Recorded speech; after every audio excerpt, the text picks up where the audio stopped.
আজকের গল্প গরম সিঙাড়া।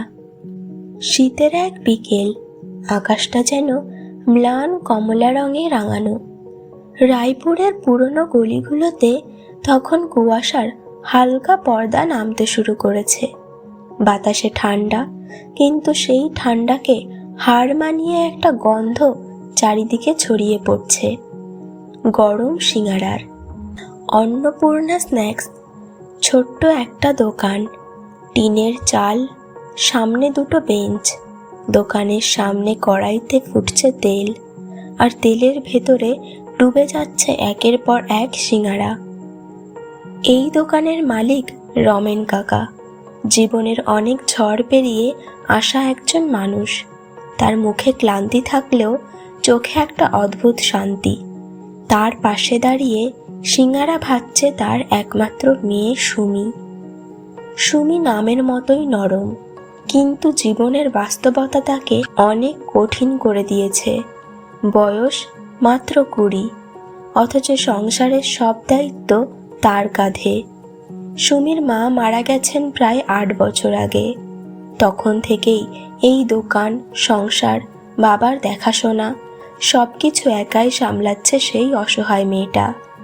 সুমি, আলুর পুরটাতে আরেকটু মশলা দে তো। লোকজন আজকাল একটু ঝাল পছন্দ করে, রমেন কাকা বললেন। সুমি হেসে বলল, ঠিক আছে বাবা, তুমি শুধু তেলটা দেখে রেখো, যেন বেশি গরম না হয়ে যায়। এই ছিল তাদের প্রতিদিনের জীবন, ছোট ছোট কথায় ভরা, কিন্তু ভেতরে লুকিয়ে থাকা হাজারো কষ্ট আর না বলা স্বপ্ন। সেদিন বিকেলে হঠাৎ করেই দোকানের সামনে এসে দাঁড়ালো একটা অচেনা ছেলে। পরিষ্কার জামা, কাঁধে ব্যাগ, চোখে চশমা, দেখতে যেন অন্য জগতের মানুষ। ছেলেটা একটু ইতস্তত করে বলল, কাকা, দুটো গরম সিঙাড়া পাবো?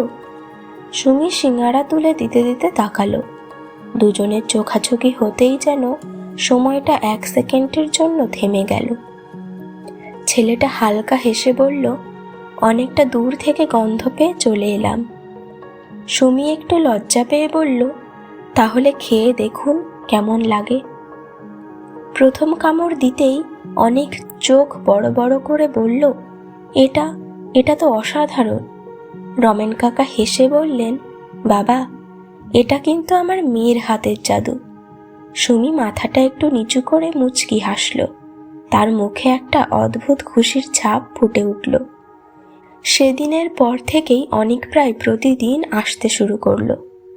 অনিক এখানে নতুন স্কুলের শিক্ষক, শহর থেকে এসেছে। সবকিছুই তার কাছে নতুন, এই গলি, এই দোকান, এই মানুষগুলো। কিন্তু ধীরে ধীরে এই অচেনা জায়গাটাই তার নিজের হয়ে উঠতে লাগলো।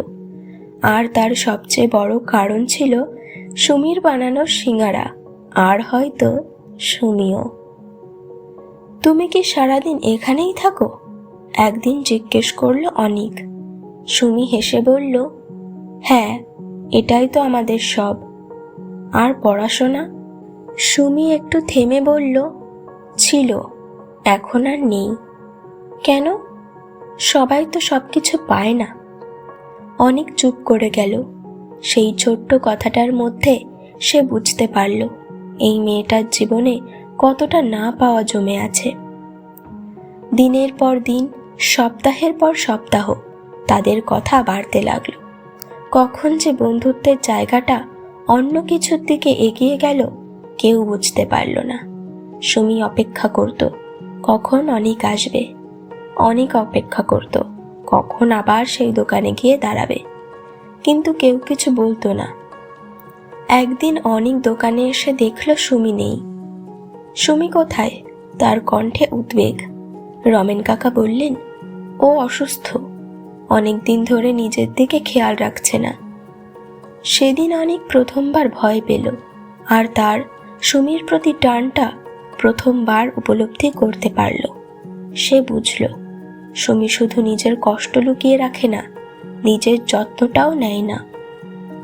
পরের দিন অনেক একটা কলেজে ভর্তির ফর্ম নিয়ে এলো। তুমি আবার পড়াশোনা শুরু করো, সে বলল। সুমি মাথা নাড়ল। সম্ভব না। কেন? দোকান, সংসার, তাহলে তোমার স্বপ্ন? সুমি চুপ করে রইল। রমেন কাকা এসে বললেন, তুই পড় রে সুমি, আমি সামলে নেব। সেদিন তিনজনের চোখেই জল ছিল। বাবা আর অনিকের জেদাজেদিতে সুমি আবার কলেজে ভর্তি হলো। সকালে কলেজ, বিকেলে দোকান। জীবন কঠিন ছিল, কিন্তু আস্তে আস্তে সুন্দর হয়ে উঠছিল। অনিক সবসময় সুমির পাশে থাকতো, তাকে সব রকমভাবে সাহায্য করত। একদিন শীতের সন্ধ্যায় দোকানের সামনে দাঁড়িয়ে অনিক বলল, জানো, এই গরম সিঙাড়াটা আমার জীবন বদলে দিয়েছে। সুমি হেসে বলল, কিভাবে? তোমার সাথে পরিচয় করিয়ে দিয়ে। একটু চুপ থেকে সে বলল, আমি তোমাকে ভালোবাসি সুমি। সুমির নিজের চোখের জল আটকে রাখতে পারল না। আমি ভেবেছিলাম তুমি হয়তো কখনো বলবে না, সে আস্তে করে বলল। কিন্তু সব গল্প সহজ হয় না। অনিকের বাড়ির থেকে চাপ এলো, শহরে ফিরে যেতে হবে। অন্য জায়গায় বিয়ে ঠিক করেছে তার পরিবার। অনিক ভেঙে পড়ল, ঠিক কি করবে বুঝতে পারছে না। সুমি সব শুনে শুধু বলল, তুমি যাও, তোমার দায়িত্ব আছে। আর তুমি? আমি তো আছি এই দোকানে। কথাগুলো বললেও ভেতরে ভেঙে যাচ্ছিল সুমি। শেষ দিন অনিক দোকানে এলো, দুজনেই চুপ। হঠাৎ অনিক বলল, আমি কোথাও যাচ্ছি না। সুমি অবাক। আমি তোমাকে ছেড়ে যেতে পারবো না। আমি এমন জীবন চাই না যেখানে তুমি নেই। ঠিক এই কথাটাই মা বাবাকে ভালোভাবে বুঝিয়ে বলতেই তারা বুঝতে পেরেছেন তোমার আর আমার ভালোবাসাটা সত্যি। তাই তাদের আর কোনো আপত্তি নেই। তাই এখন থেকে তুমি শুধু তোমার ভবিষ্যতের দিকে নজর দেবে। রমেন কাকা দূর থেকে সব শুনছিলেন। তিনি এগিয়ে এসে বললেন, ভালোবাসা যদি সত্যি হয় তাহলে সমাজ একদিন মানতে বাধ্য। কিছুদিন পর দোকানটা একটু বড় হয়েছে, Annapurna snacks and cafe. Sumi এখন পড়াশোনা করছে, সাথে দোকানও চালাচ্ছে। অনেক স্কুলে পড়ায়, আর বিকেলে এসে দোকানে সাহায্য করে। কড়াইতে আবার সিঙাড়া পড়েছে। সুমি হেসে বলল, এই সিঙাড়াটা আমাদের গল্পের মতো না? অনিক বলল, হ্যাঁ, বাইরে থেকে একটু কড়া, কিন্তু ভেতরে ভরা ভালোবাসা। এই গল্প থেকে আমরা এটাই শিখতে পারি, জীবনে যত বাধাই আসুক, নিজের স্বপ্নকে কখনো ছেড়ে দিও না। আর সত্যিকারের ভালোবাসা সেই, যে তোমার স্বপ্নকে নিজের মতো করে ভালোবাসে। গল্পটি ভালো লাগলে ভিডিওটিতে একটি লাইক ও চ্যানেলটিকে সাবস্ক্রাইব করতে ভুলো না।